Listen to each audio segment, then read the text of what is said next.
کلمات سے آپ کے سامنے جو آیتیں پیش کی گئی، ان آیتوں میں اللہ رب العالمین نے لوگوں کی ہدایت کی خاطر نازل کی جانے والی کتاب قرآن کریم کی اہمیت اور انسانی زندگی میں اس کی ضرورت اور اس کی افادیت کو بیان کیا ہے۔ اللہ رب العالمین نے ہم انسانوں کو اس دنیا میں پیدا کیا تو اس دنیا کی زندگی سے وابستہ بہت سارے ضروریات کی تکمیل کے لیے بے شمار انتظامات فرمائے۔ ہماری زندگی کے لیے سب سے زیادہ ضروری چیز، سب سے زیادہ لازمی چیز جس کے بغیر ہم کچھ دیر بھی نہیں رہ سکتے وہ تھی ہوا۔ تو اس ہوا کا انتظام اللہ تعالیٰ نے اس دنیا میں ایسا کیا کہ انسان کو اپنی زندگی کی بقا اور اپنی زندگی کی سب سے اہم اور بنیادی اور لازمی ضرورت کی تکمیل کے لیے کہیں بھاگ دوڑ نہیں کرنی پڑتی، کہیں آنا جانا نہیں کرنا پڑتا، کسی طرح کی محنت مشقت کی ضرورت نہیں ہے، روپیہ پیسہ خرچ کرنے کی ضرورت نہیں ہے، اور تو اور انسان جہاں جائے، جس حالت میں ہو، جس جگہ پر ہو، انسان کو اس کی یہ ضرورت آسانی کے ساتھ پوری ہوتی ہے۔ پوری کائنات میں ہر جگہ اللہ رب العالمین نے صاف ستھری ہوا کا انتظام کر دیا۔ مولانا آزاد رحمہ اللہ فرماتے ہیں سورہ فاتحہ کی تفسیر میں کہ انسانی زندگی کے لیے سب سے زیادہ ضروری جو چیز تھی اس کو سب سے زیادہ عام رکھا، سب سے زیادہ بہتر طریقے سے اس کا انتظام کیا کہ ہر مخلوق اور ہر انسان اس چیز سے آسانی سے فائدہ اٹھاتا ہے اور اس پر کسی کی اجارہ داری نہیں ہے، کسی کی حکومت نہیں ہے، وہ کسی کے اختیار میں نہیں ہے کہ وہ اپنے لیے بہت ساری چیز، بہت ساری ہوا جمع کر کے رکھ لے اور دوسروں کی ضرورت اور دوسروں کی مجبوری کو اس سے فائدہ اٹھائے۔ اس کے بعد جو زیادہ ضروری چیز تھی وہ تھی پانی۔ تو ہوا سب سے زیادہ عام ہے اور ہوا کے بعد سب سے زیادہ آسانی کے ساتھ دستیاب ہونے والی نعمت پانی ہے۔ اس کے بعد جیسے جیسے نعمتوں کی ضرورت کم ہوتی جاتی ہے، اس کی اہمیت کم ہوتی جاتی ہے، تو اس کے لیے محنت مشقت، روپیے پیسے کا خرچ کرنا، دوڑ دھوپ اتنا زیادہ ہوتا جاتا ہے۔ تو اسی طریقے سے نعمتوں کا بتدریج انسانی زندگی میں عام ہے۔ تو مولانا آزاد رحمہ اللہ فرماتے ہیں کہ انسانی زندگی کے لیے جو دنیا کی زندگی ہے، جو چند سالوں پر مشتمل زندگی ہے، جو چند دہائیوں پر مشتمل زندگی ہے، تو انسانی بدن کے لیے، انسانی جسم کے لیے جو ضروریات تھی اللہ تعالیٰ نے اس قدر وافر مقدار میں اس کا انتظام کیا۔ تو بدن سے زیادہ ضروری چیز، جسم سے زیادہ اہم چیز انسان کی روح ہے۔ انسان کا اپنا جسم سے جڑا ہوا معاملہ روح کا ہے۔ تو روح کی غذا اور روح کی ضروریات کی تکمیل کے لیے اللہ تعالیٰ کوئی انتظام نہ کرے، کسی طرح کی کوئی چیز نازل نہ کرے، ایسا ہو نہیں سکتا۔ اس لیے کہ اس جسم کو اور اس بدن کو اس کی ضرورتیں پوری نہ ہو تو انسان مر جائے گا، اور ویسے بھی انسان کو مرنا ہے، ویسے بھی اس بدن کو اور اس جسم کو سڑنا اور گلنا ہے۔ تو جب ایک وقتی چیز کے انتظام کے لیے اس قدر وافر مقدار میں نعمتیں میسر ہے تو روح تو ہمیشہ باقی رہنے والی ہے، چاہے انسان کی دنیا کی زندگی ہو، چاہے اس کے اپنے ماں کے پیٹ کی زندگی ہو، چاہے برزخی زندگی ہو اور اس کے بعد کی ہمیشہ ہمیشہ کی آخری اخروی زندگی ہو، تو روح کے انتظام کے لیے، روح کی غذا کے لیے، روح کی ضرورت کے لیے اللہ رب العالمین نے اس سے کہیں زیادہ بہتر انتظام کیا۔ اس کی حفاظت کی ذمہ داری لی، اس کو بیان کیا، اس کے احکامات کو تفصیل کے ساتھ لوگوں کے سامنے کھول کھول کر ذکر کیا۔ یہ اس لیے کہ انسان جس قدر اپنے بدن اور اپنے جسم کی ضرورت کے لیے دوڑ دھوپ کرتا ہے، محنت مشقت کرتا ہے، وقت نکالتا ہے، تو اس سے زیادہ ضروری یہ ہے کہ انسان اپنی روح کو اوپر توجہ دے، انسان اپنے باطن کے اوپر توجہ دے، اپنے نفس کا خیال رکھے، اپنے نفس کا تزکیہ کرے۔ اسی لیے آپ دیکھیں گے کہ اللہ رب العالمین نے نبی کریم صلی اللہ علیہ وسلم کی بعثت کے جو بنیادی مقاصد بیان فرمائے اس میں نفس کا بطور خاص تذکرہ کیا ہے۔ جسم کا تذکرہ نہیں ملے گا کہ لقد من اللہ علی المؤمنین اذ بعث فیہم رسولا من انفسہم یتلو علیہم آیاتہ ویزکیہم ویعلمہم الکتاب والحکمہ، کہ اللہ رب العالمین نے مومنوں پر اس طرح سے ایک عظیم احسان کیا کہ انہی کی جنس سے ایک رسول ان کے درمیان مبعوث فرمایا۔ اس رسول کے جو بنیادی کام تھے، اس رسول کی جو بنیادی ذمہ داریاں تھی وہ یہ کہ وہ اللہ رب العالمین کی آیات کو ان کے اوپر تلاوت کرے، قرآن کریم انہیں پڑھ کر سنائے، اس لیے کہ ان کے روح کی غذا ہے، ان کے نفس کی غذا ہے۔ وہ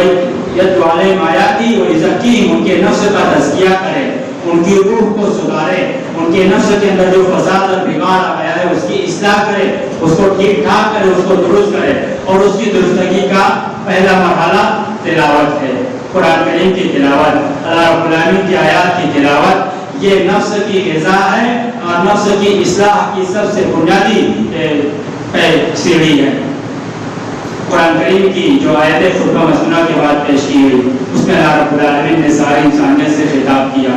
اور ساری انسانیت سے خطاب کرنے کا مطلب یہ ہے کہ جو بات آگے بیان کی جا رہی ہے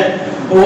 صرف مسلمانوں اور مومنوں کے لیے اہم نہیں ہے، بلکہ وہ اس قدر اہم ہے اور اس قدر مفید بات ہے کہ یہ سارے انسانوں کے لیے ہے۔ اس میں یہود و نصارہ بھی شامل ہے، اس میں کفار و مشرکین بھی شامل ہے، اس میں منافقین اور فجار بھی شامل ہے، اور سب سے اہم اس میں مسلمانوں کو خطاب کیا گیا، اس میں ساری انسانیت کے ساتھ ساتھ مسلمانوں کو بھی خطاب کیا گیا کہ یا ایھا الناس، کہ اے لوگوں، اے انسانوں، یعنی یہ جو بات بیان کی جا رہی ہے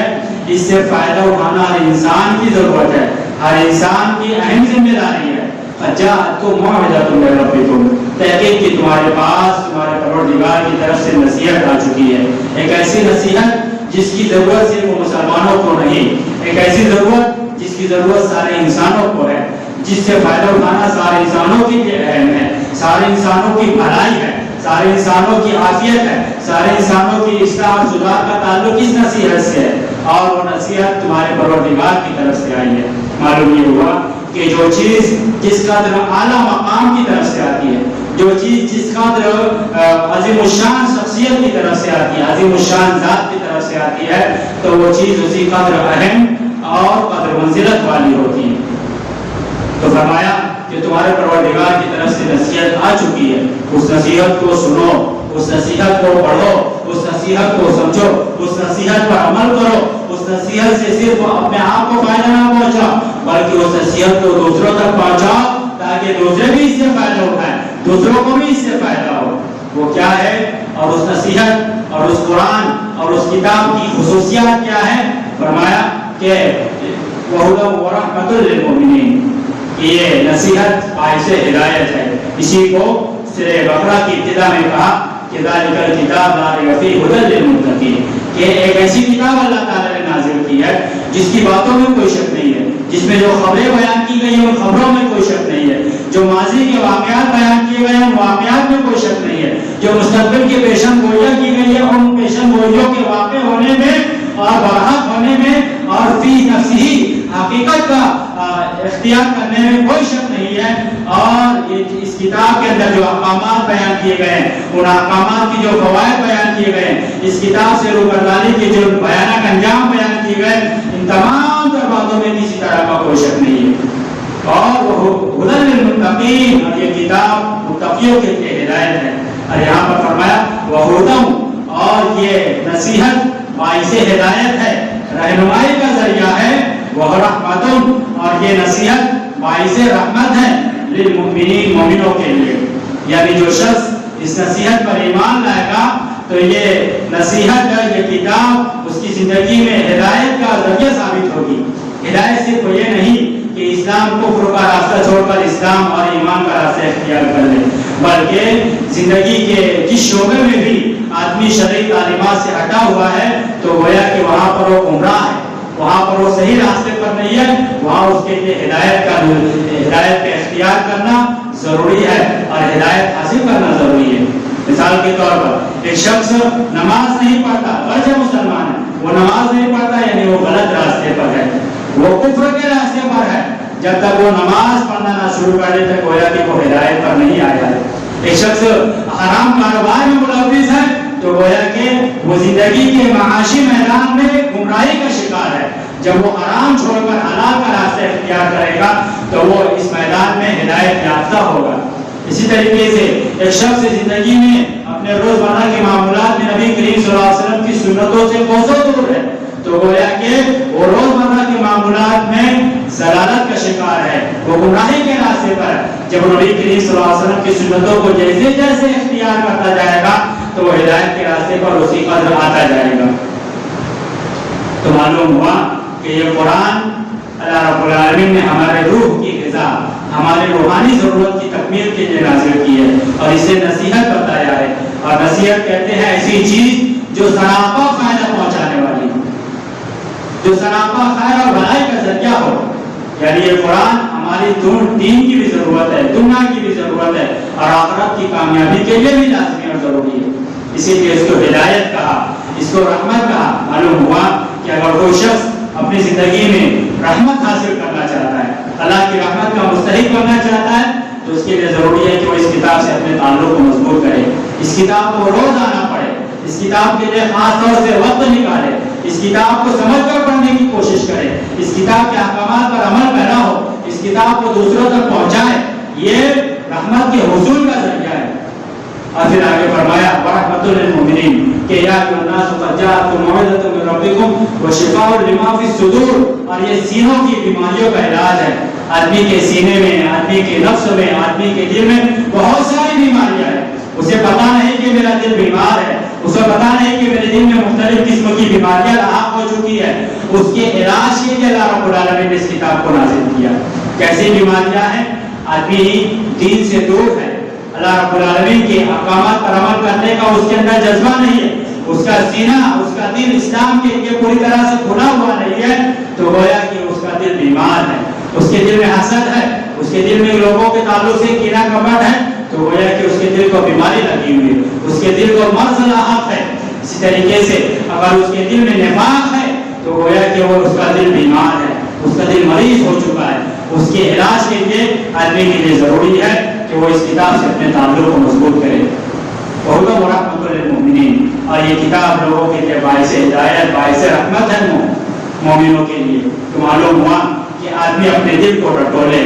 اپنے دل کو کھنگالے اور اپنے دل کی بیماریوں کو محسوس کرے، اور جہاں اس کے دل میں ایسی کوئی بیماری پائی جاتی ہے جس کا قرآن حدیث میں بڑے واضح انداز میں تذکرہ ہے۔ منافقین کے بارے میں فرمایا نا تو فی قلوبہم مرض، کہ ان کے دل میں مرض ہے، ان کا دل بیمار ہے، اور وہ جس قدر اس کتاب سے دور ہوتے جائیں گے، اللہ کے رسول صلی اللہ علیہ وسلم کے احکامات سے دور ہوتے جائیں گے، تو فزادہم اللہ مرضا، اللہ رب العالمین کے دل کی بیماری کو اور بڑھاتا جائے گا۔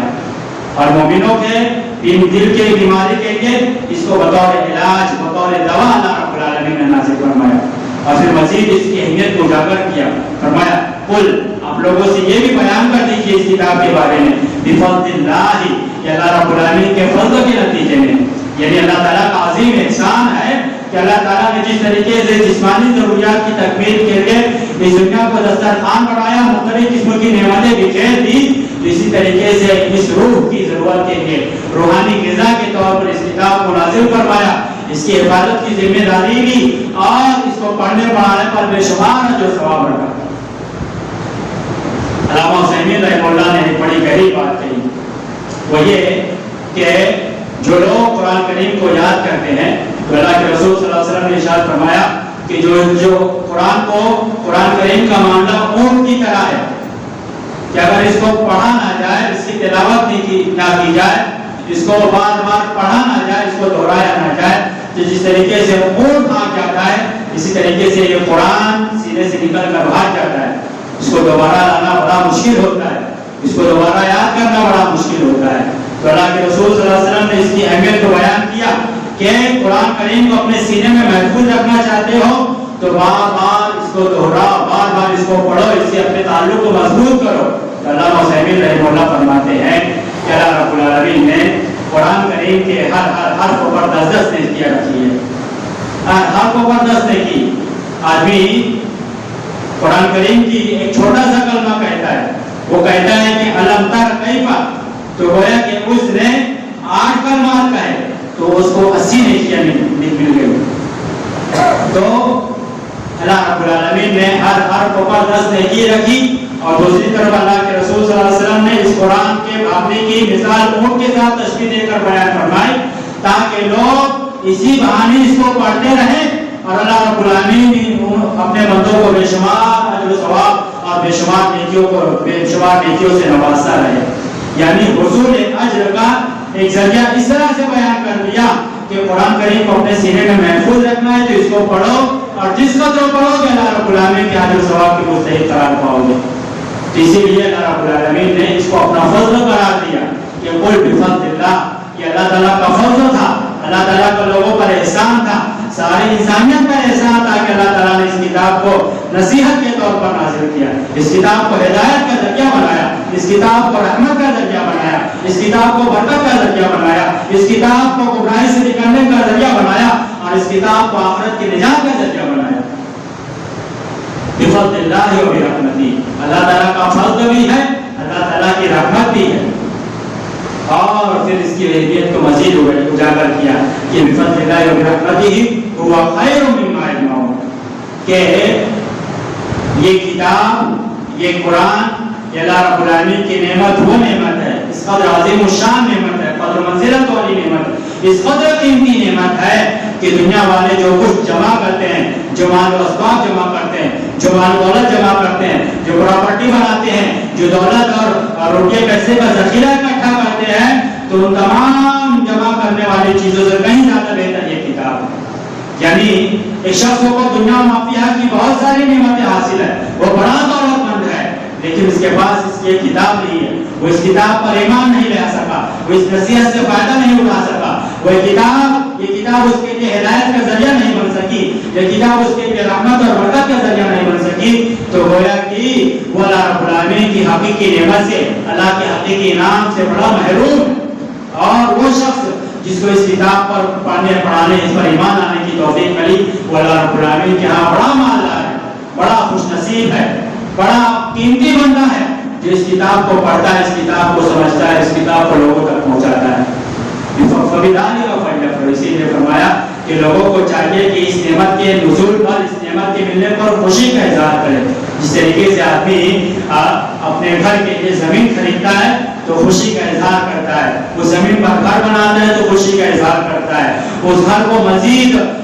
منزلہ سے منزلہ بناتا ہے تو خوشی کا اظہار کرتا ہے کہ میں نے ایک زندگی کی اہم ضرورت کو پورا کر لیا، اللہ رب العالمین کا بڑا احسان رہا۔ تو ٹھیک ہے، ایک چھوٹی نعمت ملی تو آدمی اپنی خوشی کا اظہار کر رہا ہے، تو اس سے کہیں زیادہ عظیم الشان نعمت قرآن کریم ہے۔ اگر اس کو یہ قرآن پڑھنے کی توفیق مل جائے تو اللہ رب العالمین کا شکر ادا کرے۔ اس کتاب کو اگر سمجھ رہا ہے، اس لیے کہ مسلمانوں کا ایک بڑا طبقہ اس کتاب کو حقیقی معنوں میں سمجھنے سے دور کر دیا گیا، کہتے ہیں کہ اگر اس کتاب کو براہ راست پڑھو گے تو گمراہ ہو جاؤ گے۔ جو کتاب لوگوں کی ہدایت کے لیے نازل کی گئی، اس کو گمراہی کا ذریعہ بتایا جاتا ہے، اس کتاب سے دور رکھا جاتا ہے، اور اس کتاب کے ناجائز طریقے سے لوگوں کی زندگی میں ایسے اعمال اور ایسے طریقے اختیار کیے جاتے ہیں جو شرک اور کفر تک پہنچانے والے ہیں۔ تو معلوم ہوا کہ کتاب گمراہی نہیں، ہدایت کا ذریعہ ہے۔ تھوڑا سا پڑھیں گے اور ساتھ ہی ساتھ بعض علماء نے اس کتاب کے تعلق سے بڑی گہری بات یہ بیان فرمائی کہ یہ کتاب جس مقصد کی خاطر پڑھی جاتی ہے، آدمی اس مقصد میں کامیاب ہوتا ہے۔ اگر آدمی صرف اجر و ثواب کی نیت سے پڑھے تو اسے صرف اجر و ثواب ہی ملے گا، وہ اس کتاب کے معنی اور مفہوم کو، اس کے اندر بیان کیے گئے احکامات کو، اس کے اندر بیان کی گئی باتوں کو صحیح طرح سے تفصیل کے ساتھ سمجھ نہیں سکے گا، جس سے اس کے دل کو اطمینان حاصل ہو، اس کی زندگی میں اصلاح ہو، اس کے اعمال میں سدھار ہو، اس کے دل میں تقویٰ ہو، اللہ رب العالمین کی خشیت ہو، گناہوں سے دور کر دیا جائے اور نیکیوں سے قریب کر دیا جائے۔ یہ سب کچھ اسے حاصل نہیں ہوگا، محض تلاوت کرے گا تو محض اجر ملے گا، اور اگر سمجھ کر پڑھنے کی کوشش کرے گا تو اللہ رب العالمین اس کے سینے کو بھی کھول دے گا، اس کے ذہن دماغ کو بھی کھول دے گا کہ اس کتاب کا سمجھنا آسان ہو جاتا ہے۔ اور اگر پھر مزید اس کتاب کو برکت کی خاطر پڑھے گا تو اس کی زندگی میں برکت ہوگی، اس کی زندگی کے اوقات میں برکت ہوگی، اس کے معمولات میں برکت ہوگی، اس کی روزی روٹی میں برکت ہوگی۔ اور اگر اس کتاب کو رحمت کی خاطر پڑھے گا کہ اللہ رب العالمین کی رحمت حاصل ہو جائے، تو یہ کتاب اللہ رب العالمین کی رحمت کا بھی مستحق بناتی ہے۔ اسی لیے اللہ رب العالمین نے 13 پارے سورہ ابراہیم علیہ السلام کی آخری آیت میں ارشاد فرمایا ھذا بلاغ للناس۔ اس سے پہلے کی آیت میں اللہ رب العالمین نے قیامت کے بعض مناظر اور آخرت کے بعض باتوں کا، بعض مناظر کا تذکرہ کیا، اور پھر اس کے بعد فرمایا ھذا بلاغ للناس، یہ بات اس قرآن کے ذریعے سے لوگوں تک پہنچا دینا ہے، کہ اللہ رب العالمین نے اس سے پہلے کی آیت میں جو باتیں بیان فرمائی ہیں وہ سچ میں حقیقت میں واقع ہونے والی ہے. لہذا اس کتاب کے ذریعے سے, اس کی آیات کے ذریعے سے اللہ رب العالمین کی بات کو اور اس خبر کو لوگوں تک پہنچا دینا ہے. اعلیٰ بلاغ للناس ولینذروا به, اور لوگوں کو اسی کے ذریعے سے ڈرایا جائے ان واقعات کے ذریعے سے جو قرآن کریم کے اندر بیان کیے گئے ہیں, چاہے وہ قیامت کے واقعات ہو, چاہے گزشتہ قوموں کی ہلاکت کے واقعات ہو, وہ لوگوں کو ڈرانے کی خاطر نازل کیے گئے ہیں. لہٰذا اس کتاب کے ان واقعات کے ذریعے سے اور ان خبروں کے ذریعے سے, ان پیشن گوئیوں کے ذریعے سے لوگوں کو ڈرایا جائے. وَلْيُنذَرُوا بِهِ, تاکہ لوگ اس سے ڈریں. وَلِيَعْلَمُوا, اور لوگ اس بات کو اچھی طرح سے جان لیں کہ انما هو الہ واحد, کہ ان کا پروردگار ایک پروردگار ہے. یعنی توحید کا راستہ اگر جاننا چاہتے ہو, ایک پروردگار کی معرفت حاصل کرنا چاہتے ہو, تو اس کتاب کو پڑھو, اس کتاب سے اپنے تعلق کو مضبوط کرو. وَلِيَعْلَمُوا أَنَّمَا هُوَ إِلَٰهٌ وَاحِدٌ وَلِيَذَّكَّرَ أُولُو الْأَلْبَابِ, اور اس کتاب کے ذریعے سے, اس قرآن کے ذریعے سے عقل مند لوگ ہی نصیحت حاصل کرتے ہیں. یعنی جو شخص اس کتاب کے معنی اور مفہوم کو جس قدر گہرائی کے ساتھ سمجھے گا اور سمجھ کر پڑھے گا, تو گویا کہ وہ اس آیت کی روشنی میں علامہ عبدالرحمن بن ناصر السعدی فرماتے ہیں کہ جو شخص اس کتاب کو سمجھ کر پڑھنے کی کوشش کرے گا تو اللہ تعالیٰ اس کے لیے علم کا راستہ, معرفت کا راستہ, قرآن کو سمجھنے کا راستہ آسان کر دیتا ہے. اور وہ جس قدر اس قرآن کو پڑھے گا اس کے علم میں اضافہ ہوگا, اس کی سمجھ اور فہم میں سدھار ہوگا, اور اس کی سمجھ اور جب فہم سدھر جائے گی تو اس کے اعمال سدھر جائیں گے, اس کی زندگی سدھر جائے گی, اس کے شب و روز سدھر جائیں گے, اس کے معاملات ٹھیک ٹھاک ہو جائیں گے, اور نتیجتاً وہ عقل مند لوگوں میں شامل ہو جائے گا, وہ صحیح ترین لوگوں میں شامل ہو جائے گا, سمجھدار لوگوں میں شامل ہوگا. جو کوئی بھی کام کرتا ہے تو علم کی روشنی میں کرتا ہے, سمجھداری کے ساتھ کرتا ہے, سنجیدگی کے ساتھ کرتا ہے, متانت کے ساتھ کرتا ہے. تو علامہ عبدالرحمن بن ناصر السعدی فرماتے ہیں اس آیت کی تفسیر میں کہ جو شخص اپنے آپ کو چاہتا ہے کہ اللہ رب العالمین